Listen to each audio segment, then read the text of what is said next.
All right, let's jump right in, shall we? Today, we're diving deep into Skillshare. Specifically, we're going to dissect this awesome source, 1,000 Ways to Hustle. Oh yeah, this is going to be good. Our mission. Well, we're going to equip you, dear listener, with the know-how to not just create a class, but to truly make it thrive on the platform. It's more than just hitting that publish button. So much more. Right from the get-go, this source emphasizes finding your niche. It's not enough to just teach what you're good at. You got to tap into what people actually want to learn, right? What they're searching for. Exactly. It's all about finding that sweet spot where your passion meets market demand. Now, they have this interesting tip about using Skillshare's search bar. Oh yeah, that's gold. They say to imagine yourself as a student. Like, what would you type in to find a class on your topic? It's brilliant because it forces you to think Mm. from the student's perspective. You start understanding their needs. And you can see what's already out there, how competitive your niche is. Competitive analysis Mhm. right there in the search bar. Now, one thing that made me raise an eyebrow was their advice to niche down even further. I mean, wouldn't that limit my potential audience? Okay, so think about it this way. Let's say you love photography and want to teach it.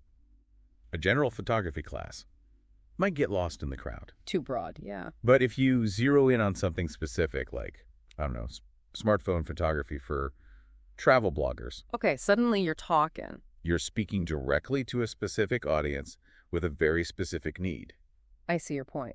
Instead of trying to appeal to everyone, you're attracting a dedicated group that really wants that specific knowledge. Exactly.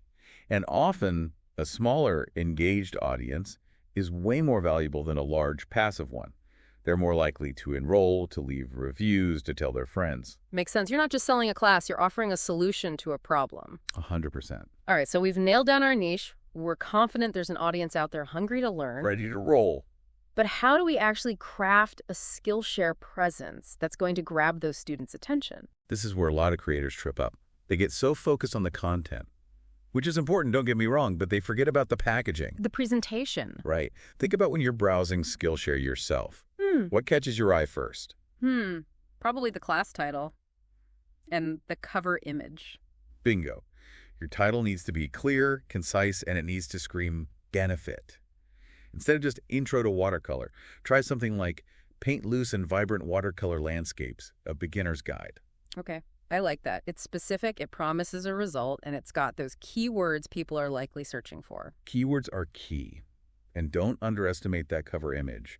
It's your visual handshake with potential students. So we shouldn't just slap on any random photo that kind of relates to the class. Think of it as a mini billboard. Yeah. High quality, visually appealing, and representative of your brand. Speaking of which, the source had this really interesting point about a professional headshot. I was surprised by that. It's a small detail, but it can make a world of difference. Builds trust, shows you're serious. I guess it's like, if you're a student and you're choosing between two classes, one with a blurry selfie and one with a professional headshot. Exactly. Which one are you going to trust more? Definitely the one with the professional headshot. Yeah. It makes the instructors seem way more credible. It all goes back to that cohesive brand image. It goes beyond just the content. It's about the whole package. It's like how we gravitate towards certain YouTubers or podcasters. It's not just the information, it's the person delivering it. That's it. It's about cultivating that unique voice and style and letting it shine through in your branding. So we're talking about creating a consistent brand experience that resonates with students. Consistency is key, my friend. Builds recognition, builds trust. And that brings us to another crucial point where a lot of creators unintentionally shoot themselves in the foot. Oh, I'm intrigued. A production quality. Uh-oh. I'm going to go ahead and confess, when I first started creating online content, I was using my laptop's built-in microphone. We've all been there. Let's just say the audio quality was not great. But hey, we live and learn, right? The thing is, good audio is absolutely essential for a professional sounding class. Mhm. It doesn't have to be a fancy, expensive setup. Just decent. Right, a decent external mic can make a world of difference. Okay, that makes sense. Now, what about video quality? Are we talking full-on Hollywood studio setup here? No. Good lighting and a clean, uncluttered background can work wonders. Natural light is your best friend. So those sunny window spots are prime real estate. Exactly. But if you're filming indoors, invest in a couple of softbox lights. They'll give you that soft, flattering light. Makes everything look more professional. I'm all about that flattering light. Makes sense. But even with the fanciest equipment, I'm guessing it all falls apart if the content itself is a mess. 100%. You could have the best camera, the best microphone, but if your content is poorly structured, confusing, students will zone out. It's gotta flow. So what's the secret to creating content that's both informative and engaging? Imagine yourself as a tour guide. A tour guide. Okay. You're leading your students through this fascinating landscape of knowledge. You start with a compelling introduction that sets the scene. Then you break down the journey into manageable, bite-sized lessons. I like that. No info dumps here. No way. And to make that journey even more enjoyable, incorporate visuals. Don't just talk at the camera.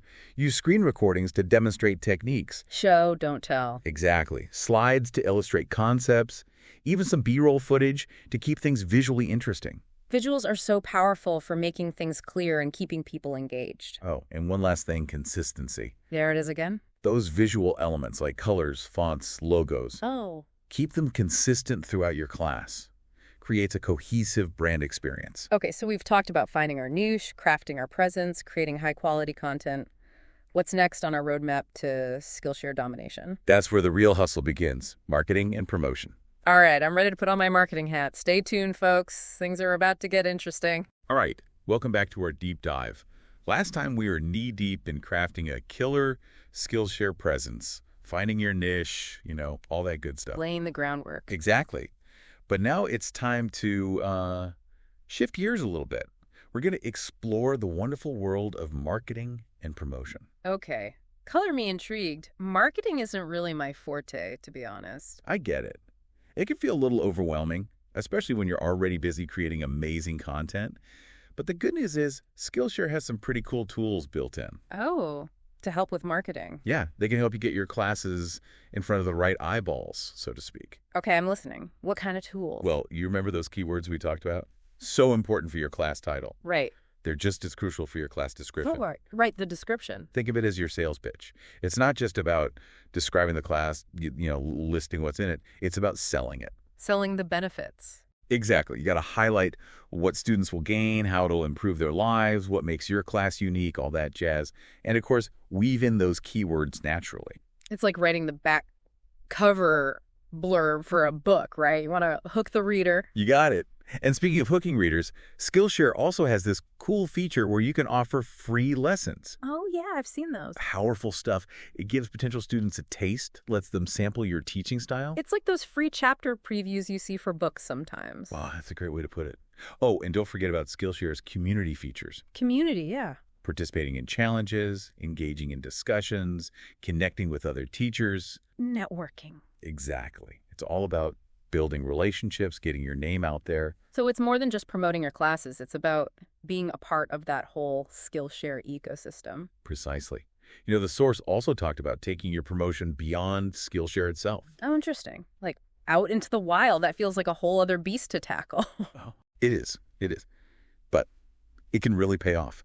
Think about where your target audience hangs out online. So we're talking social media, websites. All that good stuff. Are they on Instagram, YouTube, Facebook groups? You got to go where they are. Makes sense. Targeted marketing. And hey, remember those free lessons? Always. Those can be fantastic lead magnets. Lead magnet. That sounds kind of dangerous. No, it's a good thing. It's basically any valuable piece of content, a free lesson, a checklist, a template, whatever, that you offer in exchange for someone's email address. Oh, I get it. So it's a way to give them something useful up front, and you get to build your email list. You got it. And that email list, that's gold. You can nurture those relationships, let them know about your new classes. This whole marketing channel right there. Exactly. So it's about creating this multifaceted marketing approach using both Skillshare's internal tools and branching out. Okay, got it. Casting a wide net. Now that brings us to the next level, maximizing your earnings, your impact. Ooh, now we're talking. Tell me everything about maximizing those earnings. All right, so the source had some seriously insightful tips on this. Yeah. Number one, remember that watch time is king on Skillshare. Watch time. So it's not just about getting enrollments. Nope. It's about keeping those students engaged, glued to the screen. The more minutes they watch, the more you earn. I see. So how do we make our classes binge-worthy? Think about ways to make them irresistible. Incorporate cliffhangers. Ask thought-provoking questions. Oh, like those next time on moments in TV shows. Exactly. and encourage them to actually apply the knowledge, give them projects to tackle. Make it interactive. Yep. And here's another tip. The Skillshare referral program. Oh, yeah, I've heard of that. You get a special link to share every time someone joins Skillshare Premium through your link. Cha-ching. You got it. And another thing, don't underestimate the power of data. Data, huh? That Skillshare teacher dashboard, it's a goldmine. What kind of data are we talking about? You can see which of your classes are performing well, track how students are engaging, even get demographic info. Wow, so it's like having a personal analytics team. It really is. Use that data to understand what's working, what needs tweaking. Data-driven decisions. I love it. Now, the source also had this interesting point about building a brand, not just for individual classes, but Like a bigger picture brand. exactly, a recognizable identity that goes beyond just a name or a logo. Okay, I'm listening. It's about developing a consistent visual style, a unique teaching voice. Creating a vibe. Yeah, got it. A set of values that people start to associate with your brand. Can you give me an example? How would this actually look in practice? Let's say you're a graphic designer teaching on Skillshare. Maybe your brand is all about bold, colorful designs. Eye-catching. Right. A playful teaching style, a focus on empowering creatives to launch their own businesses. You start to build this whole persona around your expertise. I see. So it's more than just teaching a skill. It's about embodying a certain approach, a philosophy. Exactly. And that brand consistency should go beyond Skillshare itself, too. Oh, like where else would it go? Think about your website, social media, email newsletters. It's got to be consistent everywhere. Yes. A unified brand experience. It all ties together. Makes total sense. So we're using Skillshare to build our brand, but it also goes the other way around. Exactly. Now, here's a thought. Skillshare isn't the only way to monetize your knowledge. Have you ever considered affiliate marketing? Affiliate marketing. I've heard the term thrown around, but I'm not sure how it would work in this context. It's pretty simple, really. You recommend products or services you genuinely use and love, and if your students make a purchase using your special affiliate link, You get a commission? bingo. So I'm sharing useful resources with my students and potentially earning a little extra on the side. Win-win. Exactly. But, transparency is key here. Always be upfront with your students about those affiliate relationships. Oh, for sure. Don't want any shady business going on. Definitely not. It's all about trust. And speaking of which, you can also use your Skillshare classes to drive traffic to your own website or blog. Why would I want to do that? Isn't Skillshare enough? Well, your website is your own little corner of the internet, right? You're the king or queen of your domain. Exactly. You have complete control. You can sell your own products or services there. Creating multiple income streams. That's the idea. Offer coaching, consulting, even monetize through ads. The possibilities are endless. So it's about using Skillshare as a stepping stone to build something even bigger. Exactly. But, building a successful anything takes time and effort and a willingness to face those inevitable bumps in the road. Okay, I'm sensing some truth bombs coming our way, the not-so-glamorous side of Skillshare, perhaps. You could say that. In the next part of our deep dive, we're going to tackle those potential pitfalls, those challenges you might encounter on your Skillshare journey. Ooh, forewarned is forearmed. I'm ready for it. And we're back.